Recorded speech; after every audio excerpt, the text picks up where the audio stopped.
مولا آپ کے درس سے متعلقہ کچھ سوالات یہاں پر آئے ہیں۔ ایک صاحب نے لکھا، حضرت آپ نے فرمایا کہ شیعہ بھی مسلمان ہے، ہمارے استاد صاحب فرماتے ہیں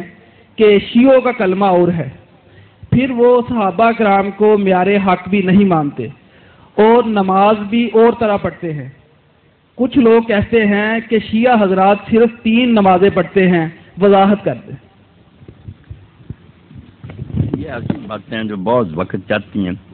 میں نے جو اصولی باتیں کہی تھی ان پر سارے دوستوں کو توجہ مرکوز کرنی، ذہن میں اس کو بٹھاتے ہیں کہ جب کوئی یہ بات مانتا نا کہ اب حضور کے بعد کوئی مرکز ہدایت نہیں آئے گا، 2 دین ہم لیں گے نہ حضور سے لیں گے، وہ مسلم ہے، اس کو کافر نہیں کہہ سکتے۔ اب رسول کریم علیہ السلام اس دنیا میں ہمارے سامنے نہیں ہے کہ ہم آپ سے مسئلہ طے کرا لیں۔ کتابیں جو ہم تک پہنچی ہیں اس میں لوگوں نے بہت مختلف قسم کی رپورٹیں لکھی ہیں۔ کتابیں سب گروہوں کے پاس ایسی ہیں، بڑی بڑی ہیں، عالموں نے لکھی ہیں، پرہیزگاروں نے لکھی ہیں۔ ایک طرف ایسی ہسٹری ہے جس میں لوگوں کے ظلم بھی لکھے ہیں جن کو ہم صحابہ کرام کہتے ہیں۔ میں اور آپ تو چونکہ سنیوں میں پیدا ہوئے، ہمارے دلوں میں تو ان کی حقیقت ہے، ہم سمجھتے ہیں کہ ان کو برا کیوں کہ، مگر آپ ذرا اگر صبر کر کے حوصلہ سے کام لے کر کتابیں دیکھیں ان کی بھی، اور اپنی کتابوں میں جو نشاندہی کرتے ہیں ان کو ذرا دیکھیں اور تھوڑا سا یہ سوچیں کہ بھئی ان کی بات بھی تو کوئی سوچنی چاہیے۔ پھر میں اس وقت بیان نہیں کروں گا کیونکہ پھر بات پھیل جائے گی، کوئی بدمزگی ہو جائے گی، آپ خود کہیں گے کہ یار وہ بھی معذور ہے۔ اگر ایسے سلوک انہوں نے کیے حضور کی اولاد سے تو کیوں ان کو پھر نیک کہا جائے؟ اب وہ بیان کرنے کی باتیں نہیں کہ ان کو کھولا جائے پھر تو شیعہ سنی بحث پھر جائے گی۔ صرف بات یہ ہے کہ جو کسی غریب کو پہنچا نا، وہ نہیں کہتا کہ میں حضور کو نہیں مانتے گا، حضور سے پہنچا یہ لگا، ہمیں یہ پہنچا حضور یہاں ہاتھ باندھتے تھے، ہم اہل حدیث یہ باندھنے لگے۔ حنفی حضرات کو پہنچا کہ ناف کے نیچے بات، کتابوں میں سب باتیں ہیں، کوئی نہیں کہہ سکتا کہ یہ ناف تلے نہیں لکھا یا سینے پر ہی لکھا۔ اب جس کو جس پر تسلی ہو جاتی ہے کہ میرے خیال میں یہ بات زیادہ درست ہے اس پر عمل کرتا وہ یہی سمجھ کر ہے کہ ہدایت حضور سے لے لی۔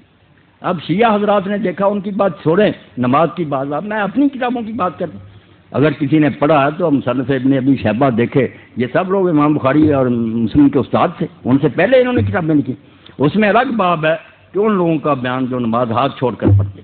اب اس میں کون آدمی آتا؟ یہ ہم صحابہ کے عاشق کیا کدھر جائیں گے پھر کہ عبداللہ ابن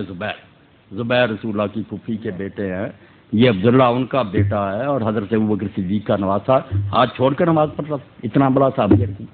اور مدینہ منورہ میں، کوفہ میں، بصرہ میں یہ جتنے ہمارے امام ہیں ان کے جو استاد تھے صحابہ کے بعد ان کو تابعین، مدینہ میں جائیں امام سعید ابن مسیب جن کو سید التابعین کا، صحابہ کے بعد سب سے ہاتھ چھوڑ کر نماز پڑھ۔ ہماری سنیوں کی کتابوں میں ہم بصرہ میں جاتے ہیں، حسن بصری اور محمد ابن سیرین یہ ہاتھ چھوڑ کر پڑھتے۔ مکہ میں یا کوفہ میں آتے ابو حنیفہ رحمۃ اللہ علیہ کے استاد دادا ابراہیم نخعی، یہ ہماری کتابیں۔ اب کون سی نماز شیعوں کی رد ہاتھ چھوڑ کر پڑھتے اور کیا ظلم کرتے؟ کوئی بات نہیں، ہماری کتابیں گواہی دیتی یہ نماز پڑھنے والے بھی صحابی تھے، بڑے بڑے تابعین۔ اور کوئی بات بتائیں، یہ کلمے کی کیا بات ہے؟ کلمے کی کوئی بات نہیں، یہ بھی انہوں پڑھ مولویوں نے بات بنا رکھی ہے، جو کلمہ ہم پڑھتے ہیں ناراض نہ ہونا، آپ بات چل پڑیے، یہ کہاں قرآن میں لا الہ الا اللہ محمد رسول اللہ کو دکھایا مجھے قرآن میں، حدیث رسول میں دکھائے کہیں یہ کلمہ طیبہ نہیں۔ یہ 2 الگ الگ کلمے ہیں، بالکل ٹھیک ہے، لا الہ کہیں لکھا محمد ہم نے جوڑ لیے، حضور نے تو جو کلمہ بنایا وہ شیعوں اور سنیوں کا ایک ہے، کلمہ شہادت، حضور وہ پڑھاتے تھے، اشہد ان لا الہ الا اللہ وحدہ لا شریک لہ واشہد ان محمد عبدہ ورسولہ، وہ ہے کلمہ۔ یہ ہمیں 2 جمع کیے، انہوں نے ایک تیسرا بھی اکٹھا کر لیا، اگر کوئی چوتھا بھی کر لے کہ ساتھ ہی کہ ابوبکر صدیق عمر فاروق، کچھ بھی نہیں بگڑتا، نیک باتیں اکٹھی کرتے ہیں، یہ کوئی اسلام کے کلمے نہیں، نہ کوئی دین اس سے بگڑتا ہے، اچھی باتیں جو اکٹھی کرتے ہیں آپ، عثمان ذو النورین کر لیں آپ بھی کلمہ، یہ کریں، کلمہ کوئی نہیں ہے، یہ کلمہ طیبہ آپ بھی حیران ہوں گے، کسی آیت میں نہیں اس طرح بنا بنایا آیا، کسی حدیث میں نہیں، 2 الگ الگ چیزوں کو لے کر ہم نے اکٹھا کر دیا۔ انہوں نے بھی اگر کہہ دیا علی ولی اللہ تو ہم بھی مانتے ہیں کہ علی جو تھے اللہ کے ولی تھے، کوئی شک والی بات؟ اس طرح کی باتوں سے دین نہیں کوئی بگڑتا، یہ آپ کہہ لیں کہ پیار سے انہوں نے کر لیا۔ ہمارے ہاں یہ بریلوی دوست جو ہیں یہ اذان سے پہلے یہ اثرات کہتے ہیں، بعد میں کہتے ہیں، ہم کہتے ہیں حضور نے نہیں کہی ہے، صحابہ نے اس لیے نہیں کہنی چاہیے، مگر یار اس میں کوئی کون سی کفر کی بات تو کوئی نہیں نا، درود شریف انہوں نے پڑھ دیا، کوئی اسلام سے نکل گیا؟ عقل سے کام لیا کریں، جتنی بات غلط نظر آتی ہے کہ حضور کا طریقہ کہنے، مگر کافر نہیں، کچھ غلط بات نہیں، درود شریف ہر وقت پڑھا جاتا ہے، کوئی صبر سے بھی کام لینا، کچھ نہیں بات۔ اور کون سی بات شیعوں نے کیا دی؟ ہاں 3 نمازیں کوئی نہیں پڑھتا، کوئی مسلمان نہیں کہتا کہ 3 نمازیں، سب جانتے ہیں کہ 5 نمازیں، ان کے 5 کے نام ہیں، 5 کی رکعتیں سارے مسلمانوں کی ایک ہیں کہ 2 فجر کی ہیں، 4 ظہر کی ہیں، 4 عصر کی ہیں، 3 مغرب کی ہیں، 4 عشاء کی، شیعہ کی بھی اتنی ہیں، سنیوں کی بھی اتنی۔ اب مسئلہ کیا؟ جمع بین الصلاتین، کہ 2 نمازیں اکٹھی پڑھی جا سکتی ہیں۔ یہ جب ہم پڑھی حدیثوں کو دیکھتے ہیں، ٹھیک ہے جب زد آ جاتی لوگ زد میں ڈوبتے، شیعوں کی کتابیں میں نے پڑھی، ان کے علماء بھی میں جانتا ہوں، وہ سارے مانتے ہیں مگر روک نہیں سکتے، جانتے وہ بھی ہیں کہ الگ الگ 5 وقتوں میں پڑھنا، ہماری طرح وقت لکھے ہوئے کہ زور یہاں تک ہے، اثر بالکل ہمارے والے طریقے ہیں۔ صرف فرق یہ ہے کہ حضور نبی کریم صلی اللہ علیہ وسلم نے یہ اب ہماری زد ہے کہ ہم نے اکٹھی کرنی چھوڑ دی، رسول کریم علیہ السلام سے صحیح حدیث ہے، کیا ہے امام ترمذی کہتے ہیں اس پر کسی نے عمل نہیں کیا، یہ تو آپ کی اپنی مرضی، حدیث میں کوئی خرابی ہے کہ آپ نے مدینے میں ہوتے ہوئے نہ سفر تھا، نہ بارش تھی، نہ خطرہ تھا، نہ بیمار تھے، ظہر اور عصر کی 2 نمازیں اکٹھی پڑھائیں، 4 فرض اس کے 4 8 مغرب اور عشاء کی، بالکل صحیح حدیث، کوئی شک نہیں۔ اب بلا وجہ اکٹھی کی،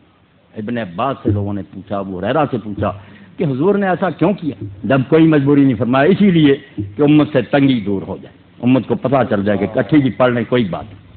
تو سنت ہے یہ شیعہ تو کرتے، مگر ان کی زیادتی کہ انہوں نے عادت بنا لی، یہاں سے خود یہ شیعہ مسلک کے بھی خلاف ہے، ان کی کتابیں بھی یہ نہیں کہتی کہ روز اس طرح پڑھو،